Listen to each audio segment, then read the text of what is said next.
মা প্রায়ই বলেন আমার পেটে একটা শয়তান হয়েছে, এটা জায়েজ কিনা। সিটি গোল্ডের আংটি ছেলেরা পরা কি জায়েজ হবে? আমার ভাবি তার আপন বোনের মেয়ের সাথে আমার বিয়ে দিতে চান, কিন্তু আমার ভাই এবং বাবা রাজি হচ্ছেন না। ওনারা বলছেন এটা হারাম। উত্তর দিলে উপকৃত হব। বিয়ের প্রথম রাতের সুন্নত আমল কি কি?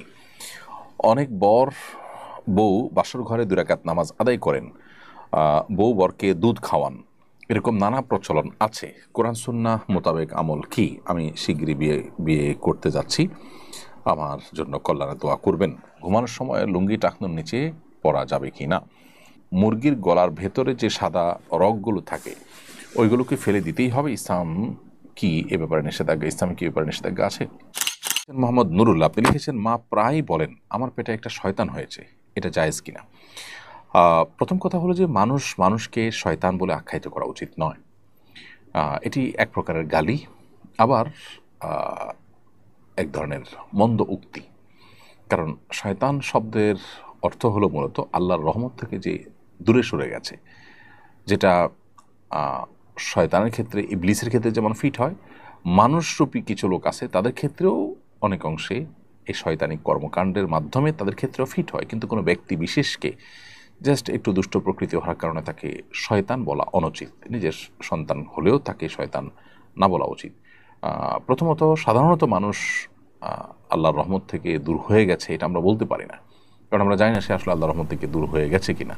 শয়তানীয় কর্মকাণ্ডের কারণে আপনার জিনের পাশাপাশি মানুষকেও শয়তান বলা হয়েছে, কিন্তু সেটা হলো জেনারেল কথা। আপনার কোনো ব্যক্তি বিশেষকে, কোনো মুসলমানকে শুধু একটু দুষ্ট প্রকৃতি হওয়ার কারণে তাকে আপনি দুষ্ট বলেন, অন্য অনেক কথা বলেন, কিন্তু শয়তান বলবেন না। নবী করিম সাল্লাল্লাহু আলাইহি সাল্লাম তিনি লাআন তাআন ছিলেন না। অশ্লীল কথা, কটু কথা, বদদোয়ামূলক কথা, এই ধরনের কথা তিনি বলতেন না। গালমন্দ টাইপের কথা এগুলো তিনি বলতেন না। সো সেই সমস্ত জায়গা থেকে এ ধরনের মন্তব্য না করাই উচিত। এরপরে কাইফ এআইডি থেকে আপনি লিখেছেন সিটি গোল্ডের আংটি ছেলেরা পরা কি জায়েজ হবে? সিটি গোল্ডের আংটি ছেলেরা যদি পরেন, সেটা যেহেতু গোল্ড নয় অরিজিনালি, তাহলে সেক্ষেত্রে সেটা নাজায়েজ, হারাম হবে না। কিন্তু এটা পরার ফলে অনেকে এটাকে গোল্ড মনে করবে, আপনার প্রতি কুধারণা পোষণ করবে। এই যে কুধারণার একটা রাস্তা আপনি উন্মোচন করলেন, সেটা তো অনুচিত হবে। সেই বিবেচনায় এটা পরিহার করা উচিত।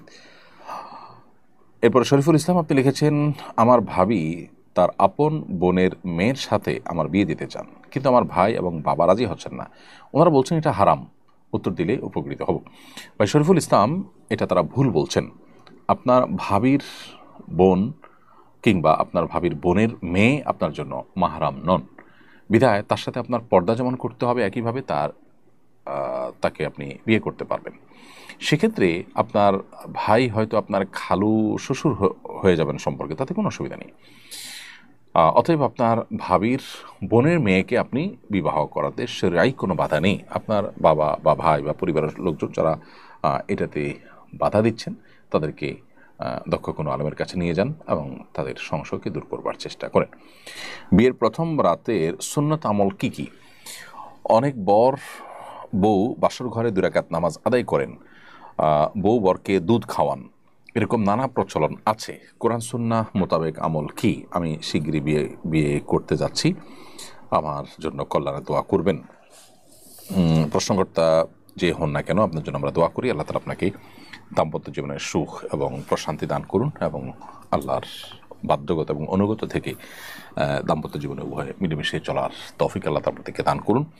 আর আপনার প্রশ্ন উত্তর হলো যে জি, সুগন্ধি ব্যবহার করবেন, এটা উত্তম সন্দেহাতীতভাবে। বিশেষ করে স্বামী স্ত্রীর প্রথম সাক্ষাতে একে অন্যের প্রতি ভালোবাসা এবং আকর্ষণ এটা যেন তৈরি হয়, সেজন্য সুগন্ধি ব্যবহার করা ভালো। আবার একই সাথে স্ত্রীর মাথার অগ্রভাগে হাত রেখে একটা দোয়া পড়া, আল্লাহুম্মা ইন্নী আসআলুকা খায়রাহা ওয়া খায়রা মা ফিহা ওয়া আউযু বিকা মিন শাররিহা ওয়া শাররি মা ফিহা। আল্লাহ, আমার স্ত্রীর মধ্যে যত কল্যাণ আছে, যাবতীয় কল্যাণ, এটা আপনার কাছে আমি চাই। আর কোনো অকল্যাণ থাকলে সেটা থেকে আমি পানাহ চাই, তার ক্ষতি থেকে আমি মুক্তি চাই। এরকম দোয়া পাঠ করা মুস্তাহাব, হাদিসটি রয়েছে। এর বাইরেও স্বামী স্ত্রী উভয়ে দাঁড়িয়ে 2 রাকাত নফল নামাজ আদায় করা বাসর রাতে, সেটাও মুস্তাহাব। অনেক উলামা ইকরাম সেটি করতে আমাদেরকে পরামর্শ দিয়েছেন বিভিন্ন বর্ণনার আলোকে। সো এই কাজগুলো আপনি করতে পারেন, এবং আল্লাহ তাআলার কাছে সাধারণ এবং কমন যে দোয়া আছে, সেই দোয়াগুলো তো আমরা অনবরত নেককার স্বামী নেককার স্ত্রী পাওয়ার জন্য, যেমন সূরা ফুরকান ৭৪ নম্বর আয়াত, রব্বানা হাব লানা মিন আজওয়াজিনা ওয়া যুররিয়্যাতিনা কুররাতা আ'ইউন ওয়াজআলনা লিল মুত্তাকিনা ইমামা, এই জাতীয় দোয়াগুলো আমরা করব ইনশাআল্লাহ তাআলা। সাইম ইসলাম আপনি লিখেছেন, ঘুমানোর সময় লুঙ্গি টাকনুর নিচে পরা যাবে কি না?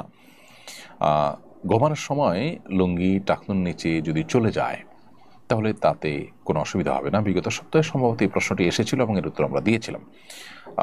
সাধারণ স্বাভাবিক অবস্থাতে একজন পুরুষের লুঙ্গি, পাজামা, প্যান্ট, চাদর, জুব্বা এগুলো টাকনুর নিচে যেন না যায় সেটা খেয়াল রাখতে হবে। হাদিসে কঠোরভাবে নিষেধ আছে।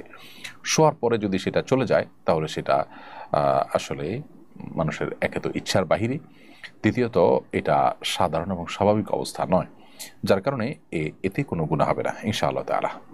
তবে স্বাভাবিক অবস্থাতে টাকনুর নিচে যেন আমাদের লুঙ্গি, পাজামা, প্যান্ট ইত্যাদি না যায় সেই দিকটা আমাদেরকে খেয়াল রাখতে হবে। রোকেয়া বিনতে হেলাল আপনি লিখেছেন, মুরগির গলার ভেতরে যে সাদা রগগুলো থাকে ওইগুলোকে ফেলে দিতেই হবে। ইসলাম কি এ ব্যাপারে নিষেধাজ্ঞা আছে? আপনার হাড্ডির ভেতরে এবং আপনার গলার রগের ভিতরে, গলার হাড্ডির ভিতরে যে সাদা রগের মতো থাকে এগুলো খাওয়াকে মাকরুহ বলেছেন উলামায়ে হানাফ। যদিও এটা হাম্বলি ফকিহগণ বা সৌদের উলামায়ে কেরাম এটাকেও খাওয়া জায়েজ বলেন, এটাকে হারাম অবশ্য কেউ বলেন না, তবে মাকরুহ বলেছেন উলামায়ে আহনাফ। বিভিন্ন ফতোয়ার কিতাবগুলোতে সেটি রয়েছে।